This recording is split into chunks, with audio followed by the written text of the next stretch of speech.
Hey, it's Mac with PriceActionTradingSystem.com, and it is Wednesday. It's August 23rd. This will be our chart listing for today. And looking at our daily chart, you can see we rallied really strongly here. It looks like we closed, probably pushed through the midline there. So that could mean we're going to retest these highs. Um, we were definitely oversold down here, so we've relieved a lot of that. We could turn back down here at the midline. We probably would expect a possible retest on this yellow to the downside, but we might expect a retest on the high to the upside. So um, it's hard to say where we're probably going to go. But that was a really big rally day. If we get some follow through uh, and continue higher, I would say our goal is probably to retest this high. So, but you can see we opened very much on the lows and closed on the highs. So big rally day. But let's flip over to the 2000 tick chart and show you what it looks like, and we'll go through the trades and wrap the day up. And here's a look at our 2000 tick chart. Early on, it looked like we might have a range, although we were breaking out up here just at 930, so it was kind of hard to know if we were going to fail and come back in this range or go higher. And you can see we ended up going higher. Originally, I had this. Let's move this just momentarily. Originally, I had the channel like that, and I believe that is correct. However, I believe there's also a secondary channel in here. It fits like this. It's like we had a spike in channel, and then from in this side, this channel here, we had another spike and channel up, and so they both fit well. So secondary, I would be playing this darker blue one here. Really, that was what we had to play the rest of the day because prices were so strong they never got back to the lower trend line. So in the end, I think you could remove this one as the day progressed. But we'll leave it on there for now because it does bring in a trade or two here. So let's zoom in here and we'll go through these trades. Of course, there were some news items at 8:45. These are not, even though they're red and high volatility, you don't really get a lot out of those. I marked off like from 8:20 to about 8:40, 8:45, something like that. So the news came out at 8:30, so 10 minutes prior, and then you could tell it didn't have much effect on anything. So maybe that was what led to the rally in the end. I don't know, but I think it was time to rally because we were very oversold. But let's zoom on in here.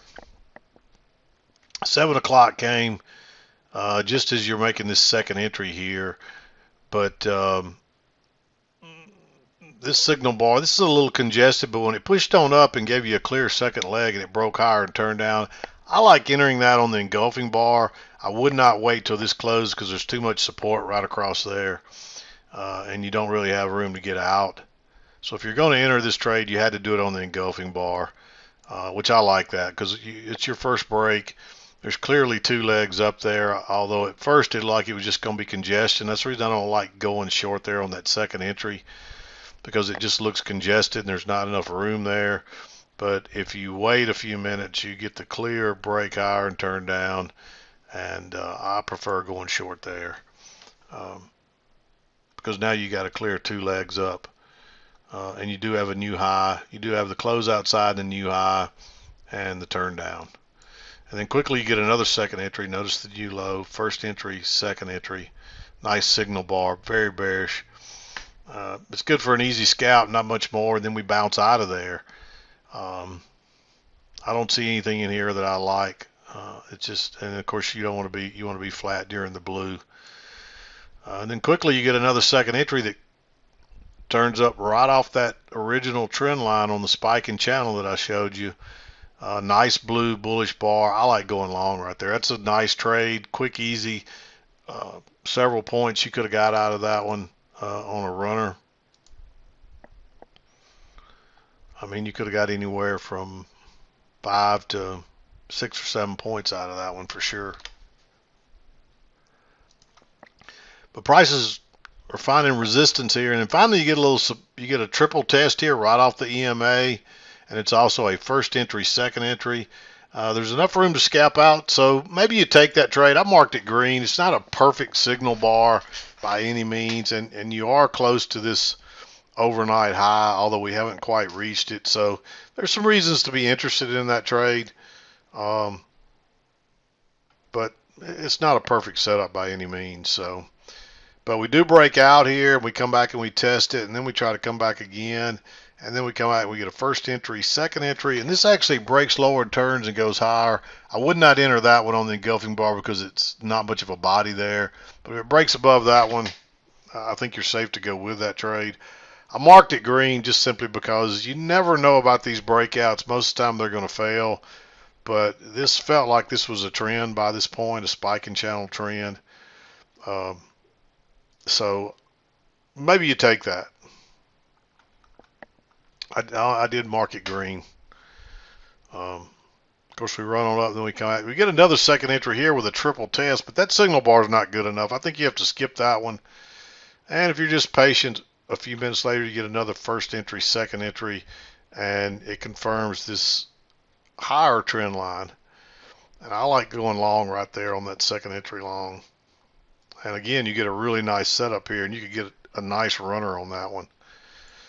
You get a close outside, a new high, and then you get two legs down with a break and a new low and another second entry. Notice the new high, first entry, second entry. And I was kind of guessing at this midline early on. I think I was pretty close, but I was kind of guessing at it, so there was no guarantees that but it didn't fit right here, so I assumed it was somewhere above that. So I really liked going long there because I thought we were probably going higher. It's good for a scalp, nothing more, and then it turns and you would have got stopped out on any runners or anything. And then we're just kind of chopping along. I'm a little leery of entering now at this point because it's not taking off. But real quickly, you get two legs back, but again, no entry there. And then finally you're going sideways here and you get a 1, 2, 3 triple test.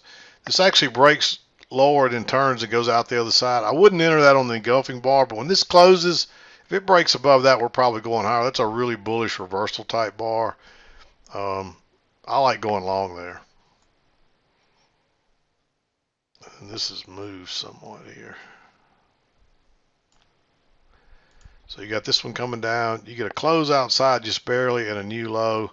That's a second entry long right there, and this would just be a third entry. I don't like entering on that third entry, and you never really get a reversal or anything else. So I mean, it's a possibility you take that trade on the. I don't really like taking it on the engulfing bar because that is a very small body, but it's a possibility. If you took that, I wouldn't be too upset with you, but it's definitely risky.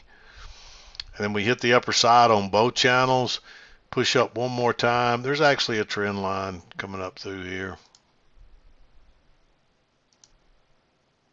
You can see that. You get the close outside and you make two legs up and then it reverses. I'm a little leery about going short here. As you can see, there's just not enough room between there and the EMA. So I don't really like going short there out of that congested looking stuff. But quickly you get a second entry short here. I didn't mark this one, but you can at least mark that green. There's a good chance we're coming back to the test one of the other trend lines or both. So, and you could, I probably wouldn't trade that on the engulfing bar. I'd go short one tick below that. But that was a second entry. You get a first entry right there, and then it breaks higher again and turns back down. That's a second entry. It's a little more advanced one, but it is a second entry. Then we're just chopping along, and you get this failed breakout that bounces right off this other trend line, secondary one, and it breaks lower first and turns up. That's another one I like going long on the engulfing bar because it's a fairly bearish bar, so it's probably going to trap people. If you wait till it closes, it's right in the midline. I'm not as crazy about it there, but it is right off the key entry point and what's been a fairly strong trend. So you might even consider going. It's probably more green if you go along there, but there's still plenty of room to get out. And we had been going from side to side pretty much. So, and that failed breakout slide was sent it on to a big rally, which it is a pretty good move, although we do find resistance up here at the previous resistance. This dash line would be a measured move, and probably what you'd want to do is widen that a little bit. And you can see that's right where we found the resistance across there. And that takes us into the 2:30 close. And yesterday, I know my chart was a little bit short. I didn't realize it till after I'd uploaded it. I'm not sure what happened. I've had that happen a couple of times lately where I have either a portion of my chart missing or the last hour or two are missing or something like that. So I'm going to watch it more closely if I've been away from my screen. I do know they've been doing some work on the infrastructure here for all of the internet, and maybe we've been having some minor outages at times, especially like when I'm gone. If I step away from lunch or if I step away for an hour or so from the screen, it seems like that's always when it happens. Um, but yeah, I know there was some data missing, but I didn't realize it till after I'd already uploaded the chart, and I didn't have time to redo it. So we just got half a day's worth yesterday because basically I just showed you what we had through lunch. I think it was just after lunch maybe. But anyway, I'll keep a closer eye on that and hopefully won't make that mistake again.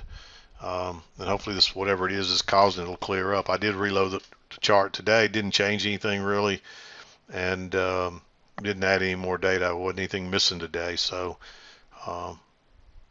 not sure what's causing it, but it's just a random thing that's happened a couple of times lately. So I will keep an eye on it, and I know there were couple of questions about some trades afternoon, and there were a couple of them there. I just missed them. So, but anyway, I apologize. I'm going to wrap it up. This is Mac with PriceActionTradingSystem.com, and we'll see you next.